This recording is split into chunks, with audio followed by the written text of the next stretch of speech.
잠언 6편 잠언 6장 이제 마지막 절이에요. 잠언 6장 29절 35절 네, 잠언 6장은 이제 마지막입니다. 이거 썼어.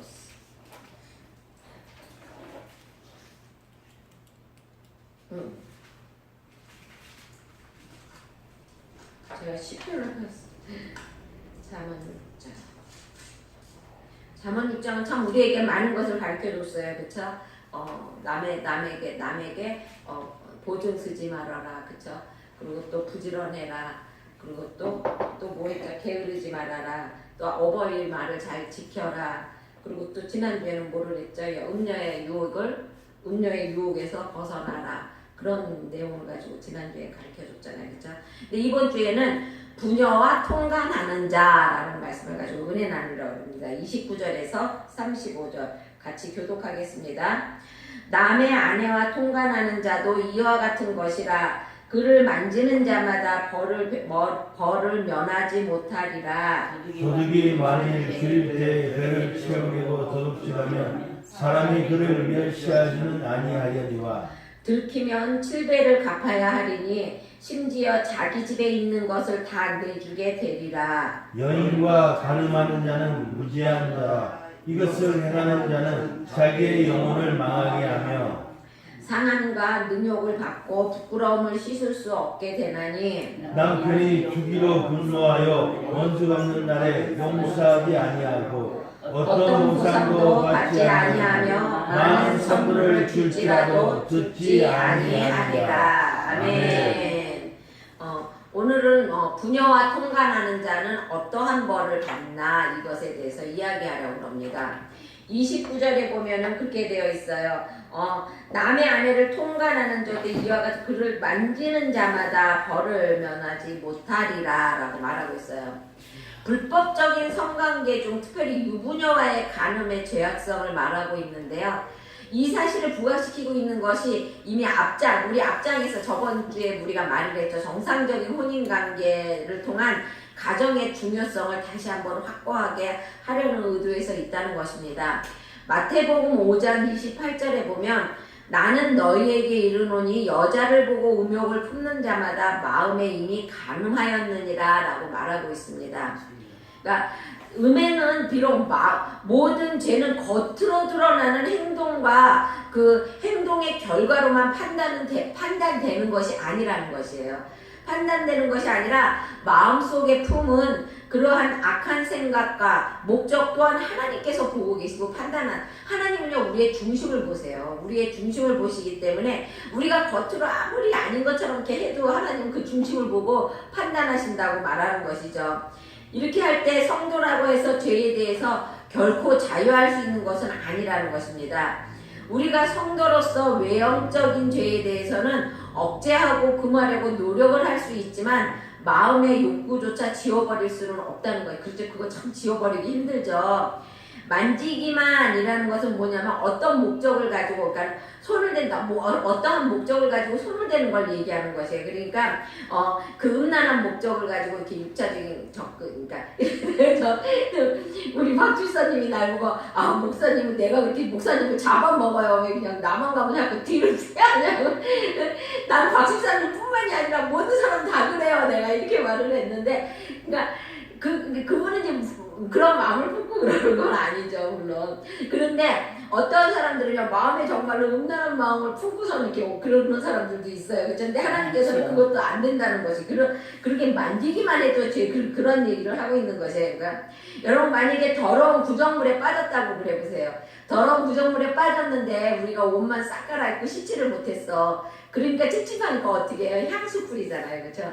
그러면 여러분 몸에서 향수 냄새 날까요? 응? 아니에요.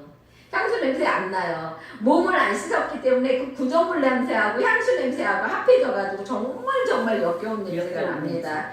여러분 마찬가지예요. 우리가 아무리 겉모습만 이렇게 치장했다 하더라도 우리의 내면이 정말 죄의 정욕과 음욕을 씻어내지 못하면 우리는 그렇게 된다는 것입니다. 오직 하나님의 말씀으로 우리를 깨끗하게 씻고 내면으로부터 의와 거룩함을 추구하는 마음을 가지게 될 때에만 우리의 삶이 거룩하고 정결한 것으로 세워질 수 있다는 것입니다. 여러분 하나님의 말씀을 우리가 마음에 담고 있으면은요 우리가 정결해지지 않을 수가 없어요. 아까 우리가 이제 오늘 전도를 하다가 이제 그 새생명교회 목사님과 같이 이제 얘기를 하다가 나누다 왔는데 그 이제 부부 거기가 일종의 부부 클리닉이에요. 거기가 그런 데인데 이제 이렇게 30%는 이렇게 그러니까 이렇게 공부를 하고 뭐 70%가 대화라고 그랬나요? 그런 식으로 하는 데서 내가 그런 말을 했어요. 그 속에서 정말로 진솔하게 자기를 나타내면은 그 사람은 치유가 돼요. 그걸 내가 어떻게 하냐면 저희가 청년 시절에 이제 큐티를 했어요. 큐티를 했었는데 큐티를 이제 같이 그때 6명이 모여서 했나? 6명이 모여서 했는데 정말로 진솔하게 자기의 마음을 나타내는 사람이 없더라고요. 그러니까 큐티를 하고 자기가 깨닫고 그런 것을 서로 나타내고 나는 이 말씀을 듣고 오늘 나는 이러이러한 것을 나의 이러이러한 모습을 나를 봤다. 그러므로 나는 이거를 회개하고 이제 이런 모습을 얻게 하기로 하겠다. 이렇게 하는 시간인데 그 시간에 진솔하게 자기를 못 나타내요. 진솔하게 자기를 나타낼 수 있으면요. 그런데 그 사람은 입으로 말은 못해도 또 속으로는 그쵸? 속으로는 큐티를 했겠죠. 그러면 그 사람은 그런 대로 하나님에게 이렇게 가까이 갔겠죠.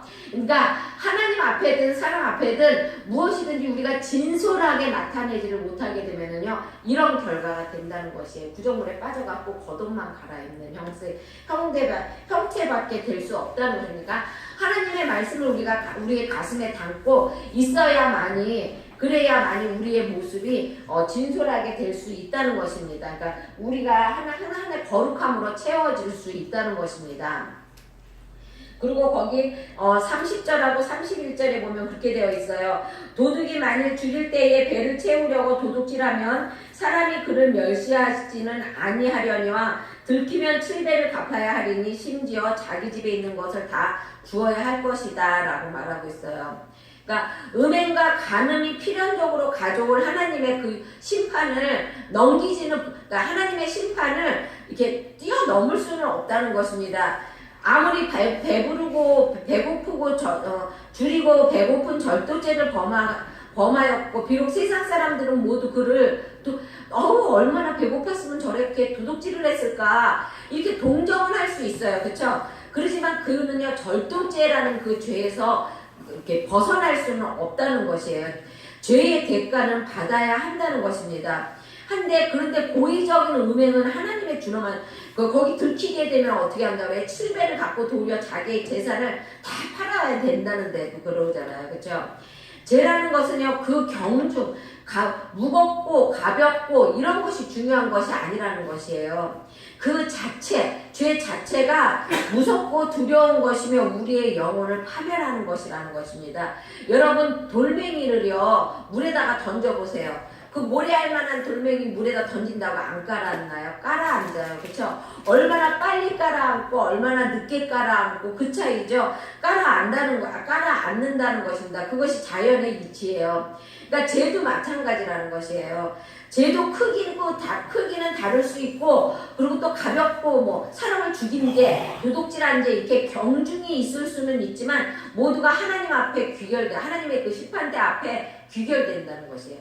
하나님 앞에 심판대 앞에 모두 다가 모이게 된다는 것입니다. 여러분 물론 하나님 앞에서 용서받지 못할 죄는 하나도 없어요. 그쵸? 하나님은요 사람 죽인 죄도 용서해 주세요. 그러나 하나님 앞에서 묵인되고 용납되는 죄는 하나도 없다는 것입니다.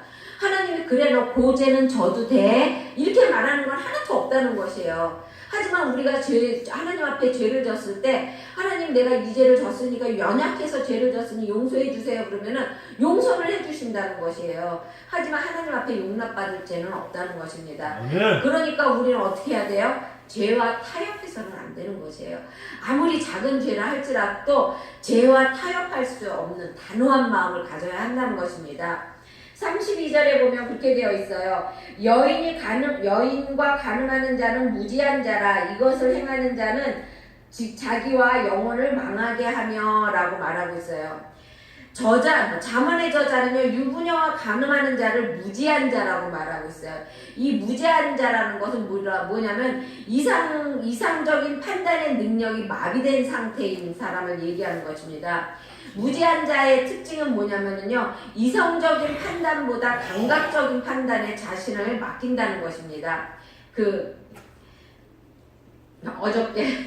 어저께 이제 전도사님을 모셔다 드리는데 이제 나 혼자 가려고 했더니 박 집사님이 목사님 나도 같이 가요 그러시더라고요. 내가 막 나오는데 박 집사님 나오려고 그러는데 박 집사님이 기도하려고 그런다고 올라오신 거예요. 그래서 내가 나 지금 전도사님 그냥 보냈는데 난 마음이 아파서 지금 다시 내려가고 있는데 그랬더니 그러면 자기 잠깐만 기도한대. 그래서 기도하더니 나는 가실 줄 알았더니 같이 가자고 막 쫓아오더라고요.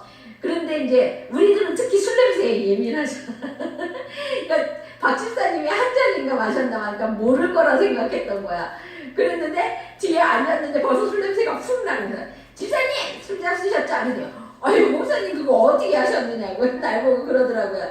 그러니까 내가 그게 마찬가지. 그러니까 자기가 말씀으로는 피곤할 때 술을 먹으면 좀 이렇게 피곤이 풀리신대요. 그래서 술을 잡수셨다고 그러더라고요. 그래서 내가 이제 그런 말을 했어요. 술을 잡수시는데 취할 정도로는 잡수시지 마시고 한 잔은 약으로도 괜찮으니까 그 이상은 잡수지 마세요. 거기 또 언제 술 먹는 사람들 많으니까 자제할 수 있고 나를 지킬 수 있어야 된다 이렇게 말씀을 드렸거든요. 마찬가지예요. 우리가 무엇이든지 내가 자제할 수 있어야 되는 것이에요. 저는요 술 먹은 사람하고 술 많이 먹은 사람하고 막 앞에서 얘기하면 막 내가 술이 취해요. 그 술 먹는 사람 그 입에서 나오는 그 알코올 성분의 그 힘 때문에 내가 취하게 되더라고요. 그러니까 이 우리의 죄는요 마찬가지예요. 나 혼자 짓는 것이 아니라 때로는 옆에 있는 사람들에게 자꾸 이렇게 전염을 시킨다는 것입니다.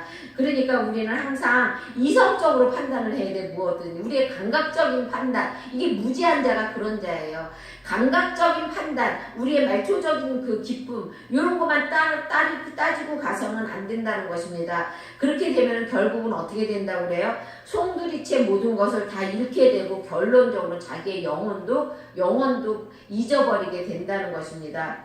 여러분 무지한 자와 여기 악한 자, 여기 저 앞에서 우리가 왜 악녀를 얘기했잖아요. 악녀는요 똑같은 거나 마찬가지예요. 그렇지만 그 무지하여 부녀와 간음하게 되면 결국은 자기 영혼을 망치게 된다는 것이죠. 그러니까 우리는 항상 우리가 뭐예요? 우리 자신을 우리가 항상 이성적으로 생각하고 우리가 나 자신을 내가 지킬 수 있게끔 바로 세워야 한다는 것입니다. 그리고 내가 끊을 수 있는 거는 단호하게 물론 단호하게 끊기가 얼마나 힘들겠습니까? 그렇죠? 왜냐하면 마귀는 얼마나 집요한지 몰라요. 그래갖고 우리를 얼마나 한꺼번에 탁 오면은 우리도 왜 선생님이 매 맞을 적에 갑자기 한꺼번에 딱 때릴 것 같으면 준비 없는 상태에서 맞으니까 굉장히 아프잖아요. 그렇죠? 근데 어때요? 너 몇 때릴 거야? 그러면서 한 대 톡 때리면은 어때요? 아프지는 않잖아요. 그쵸? 근데 한참 맞다 보면 어때요? 짜증나고 신경질 나죠. 그쵸? 여러분 이런 거랑 마찬가지예요. 그 똑똑 떨어지는 낙숫물에 뭐가 파여요? 시멘트 바닥이 파여요. 여러분 그 마귀는요 그렇게 집요해서 우리들을 한꺼번에 콱 하면 우리가 그냥 방어를 탁 하니까 그렇게 안 해요. 깔쭉 이렇게 해서 조금씩 넘어가게 한다는 것이죠. 그래갖고 나중에 폭 넘어가게 한다는 것이에요. 그래서 내가 박 집사님한테 그랬어요. 한 잔 이상은 먹지 말라고. 왜냐면 한 잔 먹다 보면 그 다음날 2잔 먹게 되고 그러다 보면 3잔 먹게 되고 그러다 보면 술이 먹게 되고 이게 안 된다는 것입니다. 그러다 보면 이성을 잃게 되고 그러니까 우리는요 우리가 지킬 수 있어야 된다는 것이에요. 33절에 보면 그렇게 되어 있어요. 상함과 능욕을 받고 부끄러움을 씻을 수가 없게 되나니 이게 뭐냐면 무지한 자의 결과예요. 그러니까는 자기 이성적인 판단 못하고 그냥 그 감각적인 판단에 이끌려 다니고 그 말초적인 감각에 이끌려 다닌 사람들은 나중에 상함과 능욕을 받게 될 뿐 아니라 씻을 수 없는 부끄러움을 당하게 된다는 것입니다. 여러분 해nom하는 그 순간은 잠시 달콤하다 해도 그 형벌은 가혹할 수밖에 없다는 것입니다. 여러분 또한 많은 사람 앞에서 그 죄악의 행위는 고개를 들 수 없을 만큼 큰 부끄러움을 우리에게 가져다 준다는 것입니다. 그래서 많은 사람들에게 능욕과 용서를 받을 수 없는 죄값을 치러야 한다고 말하고 있습니다. 그리고 또 33절에서 4절에서 35절을 보면 그렇게 되어 있어요. 남편이 투기로 분노하여 원수 갚는 날에 용서하지 아니하고 어떤 보상도 받지 아니하며 많은 선물을 줄지라도 듣지 아니하리라 라고 말하고 있어요. 유부녀와 행음한 결과예요. 가장 먼저 복수의 칼을 휘두른 사람이 누구예요? 남편이에요. 남편. 그렇죠?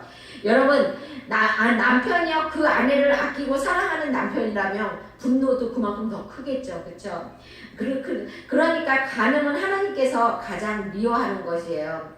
그러니까 하나님이 가장 그리고 또 가증이 여기는 죄가 가운데 하나가 이 간음이라는 것입니다. 여러분 이것은 우리의 육신과 영혼을 모두 더럽히는 무서운 죄가 되기 때문에 그렇습니다. 그럼에도 불구하고 오늘 얼마나 수많은 사람들이 이 음행에 빠져 있습니까? 여러분 어느 한 리서치라고 그러나요? 그런 데에서 여대생을 이제 상대로 이제 리서치를 했어요. 근데요 30% 반 이상이 처녀가 아니에요. 반 이상이 한 번도 성경험을 했다는 것이에요. 그리고 30%가 지금 현재 같이 살고 있다고 말을 하고 있대요. 와 여러분 이거 우리 때로는요. 우리 때하고는 정말 얼마나 생각이 많이 다릅니까? 그렇죠? 여러분 간음은요 인간이 많은 죄 중에서 가장 더럽고 추악한 죄 중에 하나라는 것이에요.